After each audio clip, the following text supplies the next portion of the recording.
월가의 영웅들 차트를 통한 느린 매매법 두 번째 시간입니다. 안녕하세요. 월가의 영웅입니다.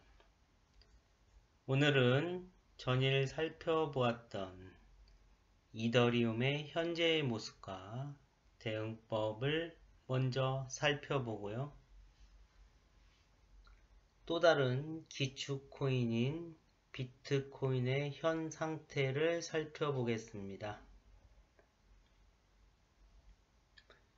차트에서 저는 어떠한 설정도 바꾸지 않는다고 했습니다. 현재의 업비트 차트에는 15일 평균선과 50일 평균선이 있는데요.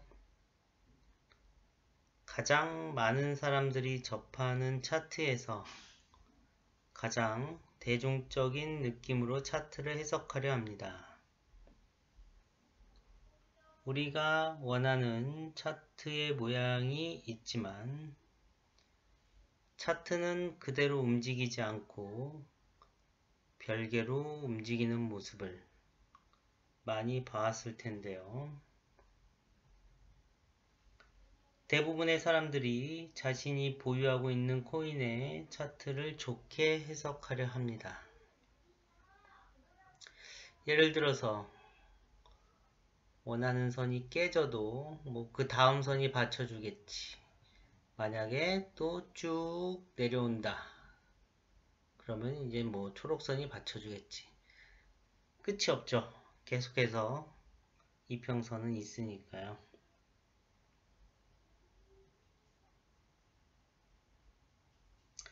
계속 새로운 선을 그으면서 빠질 때마다 위안으로 삼곤 하는데요.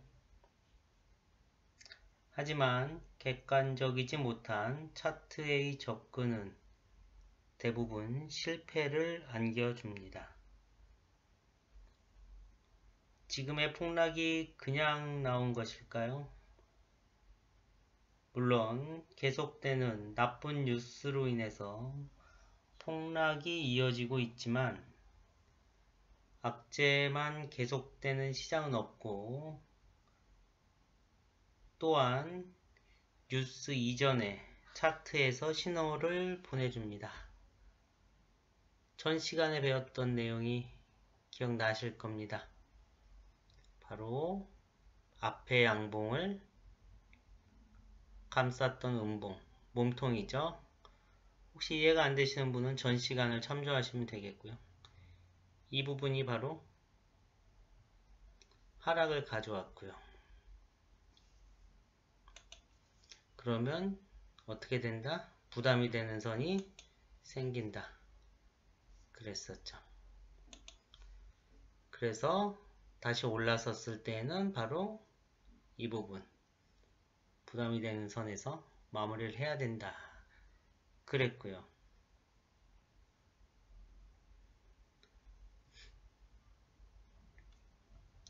이 부분이 밀릴 때 보통 15일선이 살짝 깨지면서 올라서는 그런 부분들을 앞에 몇 번 연속적으로 보여줬었기 때문에 이번에도 만약에 매수를 한다면 15일선이 좀 깨지는 자리, 오늘로 따지면 한 160만원, 161만원, 2만원 그 정도 밑으로 내려오면 보통 맞춰보니까 한 17일선 정도 되는 것 같은데 선을 바꾸진 않습니다. 대략적으로 계산이 나와요. 많이 차트를 보면 160 1, 2 그 정도에서 매수를 할 수 있겠다. 그런 얘기가 이제 전 시간에 됐던 부분이죠. 이 선이 지켜지는 부분, 그리고 15일선이 살짝 깨지는 부분. 왜냐면 올라올 때마다 그랬으니까. 네. 그래서 오늘 좀 주의 깊게 보자 그랬는데 실제로 매수 사인이 나가진 않았어요. 일단 아침에는 주의 깊게 보자는 신호는 보냈지만 일단 뉴스로 인한 하락이 이어졌기 때문에 그런 것들은 차트에서 힘보다 뉴스를 일단 특히 이 종목만, 이 코인만 빠지는 게 아니라 많은 코인이 빠지기 때문에 개별적인 대응은 좋지 않겠다 싶어서 일단 매수를 보류했었고요. 실제적으로 지금 뭐 훨씬 많이 빠져 있죠. 물론 내일 아침에 일어나 보면 아래 꼬리를 달 거라고 생각이 듭니다만 바닥이 모르는 상태에서 미리 사고 밤잠을 설칠 필요는 없다. 시장이 열리는 한 기회는 무궁무진하기 때문에 너무 어렵게 정신력, 체력을 소모하면서 매매를 하실 필요는 없습니다. 만약에 그 자리에서 161만, 2만 그런 자리에서 만약에 매수를 했다면 어떻게 됐을까? 지금은 한참 내려와 있으니까 틀렸죠. 결론적으로 보면. 하지만 15분봉 차트를 한번 볼까요? 요런 자리였죠. 아까 얘기한 15일선이 깨지면서 결국 170 이상까지 한번 올라가 주고 우리가 아까 얘기한 덮어쓰기 음봉이 앞에 양봉을 덮으면서 빠지는 모습을 볼 수가 있다. 매수를 하지도 않았지만 만약에 했다 하더라도 저런 데서 낌새를 느낄 수가 있죠. 앞에 최고 양봉을 덮어 써버리면 여기도 마찬가지죠. 이런 대세 하락점에서는 변곡이 나올 확률이 높다. 하방적으로. 네. 접근도 안 했지만 접근을 했더라도 아마 길게 끌고 가지도 못했을 것이다. 이렇게 생각이 들어요.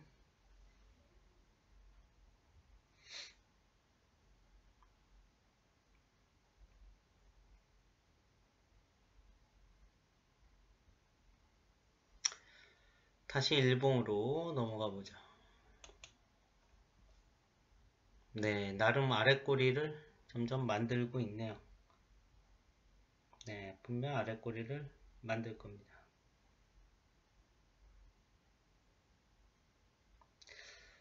어제도 언급을 했지만 BTC, ETH, 즉 비트코인과 이더리움 이쪽 시장은 그 시장에 속해 있는, 한번 잠깐 볼까요? BTC 오늘 원화시장 새파랗지요. BTC도 크게 다를 바는 없죠. 아더 정도 올랐는데 이게 과연 수익일까요? BTC를 샀을 때 그렇지가 않는 게 문제죠. BTC 비트코인의 하락세가 더 크기 때문에 14 비슷하네요. 이더리움도 한번 보죠. ETH 시장 라이트코인이 지금 플러스지만 이더리움의 하락세가 너무너무 크죠. 무슨 얘기냐, 원화 거래만 하지 않을 거라면 결국 BTC, ETH, 비트코인과 이더리움의 흐름은 반드시 알고 넘어가야 된다. 절반이죠. 이 두 흐름을 아는 게. 지금은 둘 다 하락세이지만 둘 다 상승세, 아니면 둘 중에 하나라도 상승세를 탈 때라면 어떻게 되겠어요? 그쪽 시장에 코인들을 매수를 한다면 수익은 배가 되겠죠.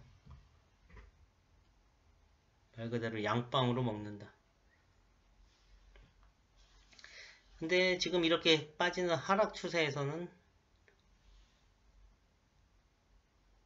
BTC와 ETH, 비트코인과 이더리움 시장에서의 각각의 매수, 그렇지 않아도 이 두 코인도 빠지는데 각 시장에서도 빠져버리면 이번에는 어떻게 된다?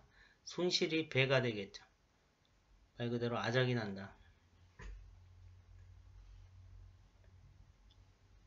그렇기 때문에 첫 시간에 이더리움에 대해서 설명을 했던 거고요. 오늘은 비트코인에 대한 설명을 이어가려고 합니다.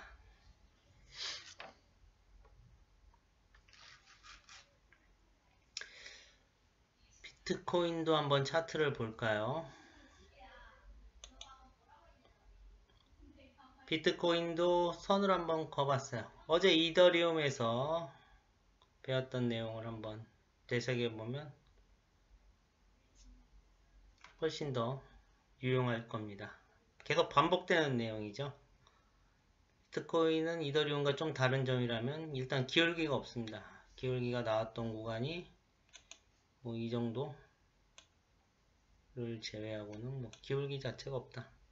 거의 옆으로 박스권 보여줬죠. 오늘 깨버렸지만 물론 뭐 목요일날 꼬리로도 박살이 났었죠. 한번 보도록 하죠. 어떤 경우에 올라갈 수 있다? 앞에 봉. 우리 음봉, 양봉에 대한 개념은 전 시간에 했고요. 최저 음봉.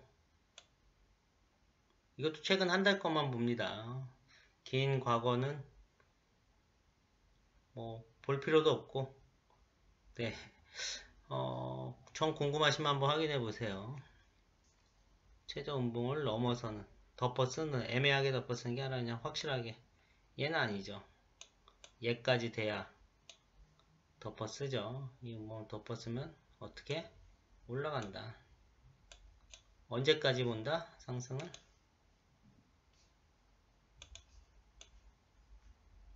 최저 음봉을 덮었었으니까 최고 양봉을 덮었을 때까지 본다.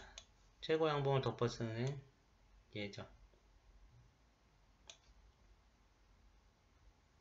앞에 양봉 덮어쓰는 음봉이 나왔다. 어떻게 한다? 하락을 점쳐야죠. 아니나 다를까 크게 뚝 떨어졌다. 다 팔았겠죠. 당연히 우리 매매에선 다 팔았겠죠. 다 못 팔더라도 이 선에서는 팔려고 노력을 했겠죠. 이 선, 우리 이 선이 이더리움에서 걸려버렸다는 거죠. 저렇게 선이 걸려버리면 이 선을 넘어가는 데는 좀 시간이 필요하다. 여기서야 넘어갔죠. 며칠이나 걸렸나요? 꽤 오랜 시간이 걸렸어요.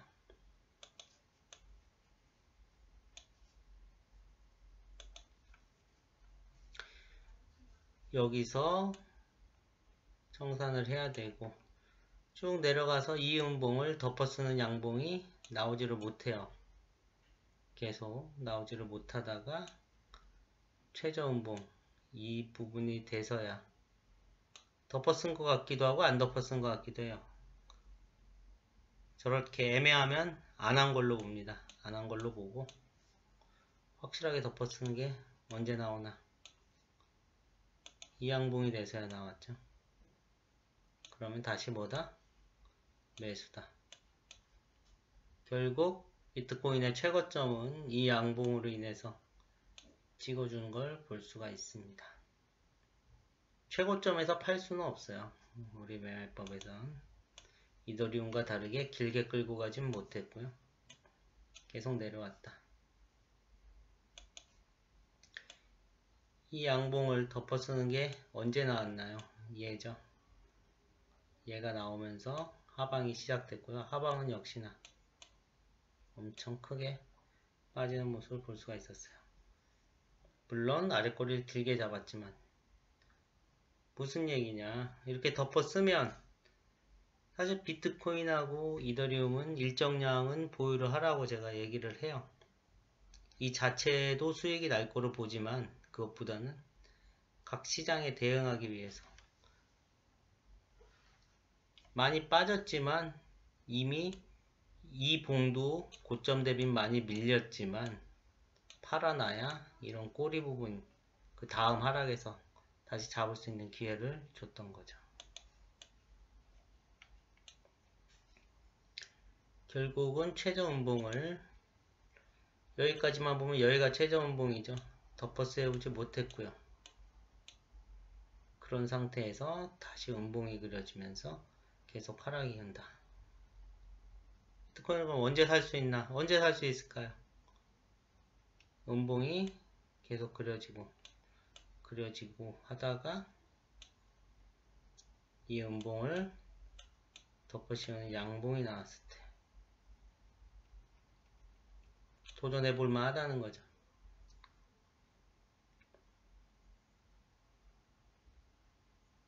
그때는 한번 매수를 노려볼 수 있다.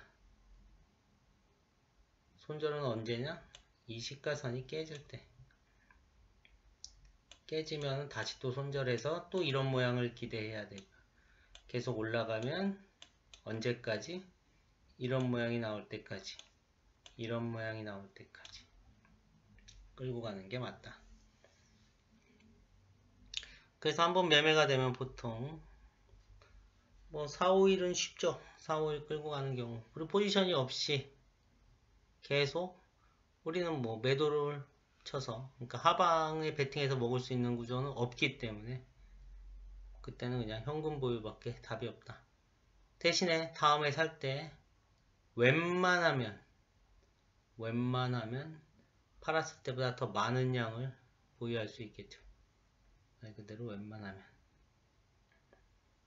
결론만 얘기하면 현재는 어떤 구간이냐?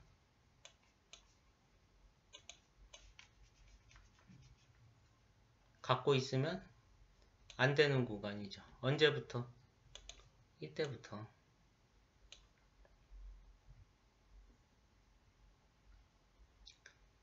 이런 데서 샀으면 엄청 좋았겠죠. 엄청 사서 뭐 여기서 팔고 그랬으면 좋았겠지만 결과적으로 그랬나요? 그렇지가 않았죠. 여기서 팔고 여기서 사는 뭐 최고의 매매를 보여주면 제일 좋겠지만 우리 사람이 일반적으로 할 수 있는 매매는 그것보다는 뭐다? 여기서 팔 수 있어야 됐다. 다음 매수를 기대하며. 실제적으로 먹은 게 별로 없죠. 여기서 만약에 샀다고 해도 요거밖에 안 되니까 이렇게 많이 올랐었는데. 하지만 여기서 더 갈지 꺾였을지 이거는 뭐다? 다 끝나고 나서 봐야 알 수 있다는 거죠. 이게 유독 짧았기 때문에 그런 건데 오늘은 두 번째 시간이기 때문에 뭐 기축통화를 해야 되기 때문에 이더리움에 의해서 비트코인을 했을 뿐이죠. 그렇지 않은 차트의 코인들은 엄청나게 많이 볼 수가 있습니다. 그리고 다들 많이 보셨을 거고요. 굳이 재미없는 모양인 이거를 한 거는 앞서 설명했듯이 기축코인을 먼저 알아야 된다. 이 두 개 먼저 할 수밖에 없어요. 일단 첫 회, 둘째 이제 3회부터는 알트코인들 기축코인이 아닌 것들 그 위주로 하게 되겠죠. 그렇게 꺾였을 때를 알아야 되고요.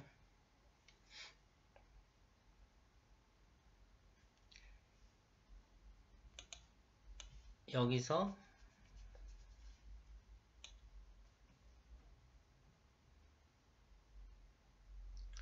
확실하게 이 부분을 덮어쓰지 못한 게 결국은 이 하락을 가져왔다. 그러면 이더리움을 다시 한번 볼까요?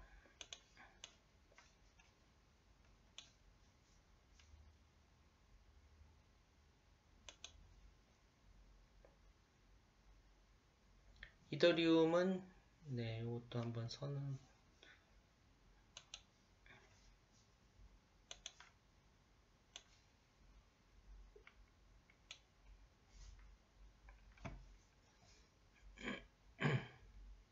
여기서 확실하게 덮어 썼죠.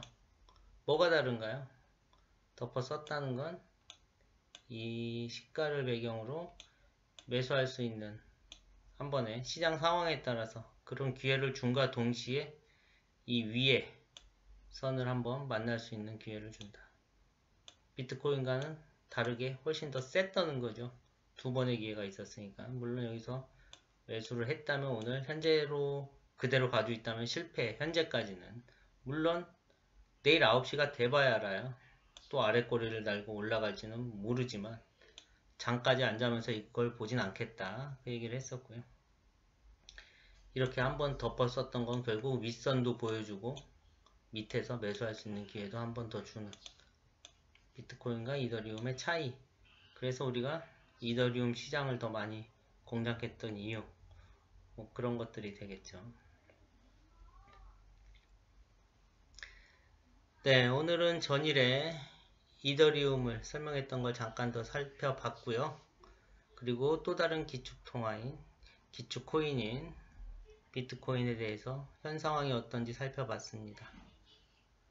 내일도 이어지고요.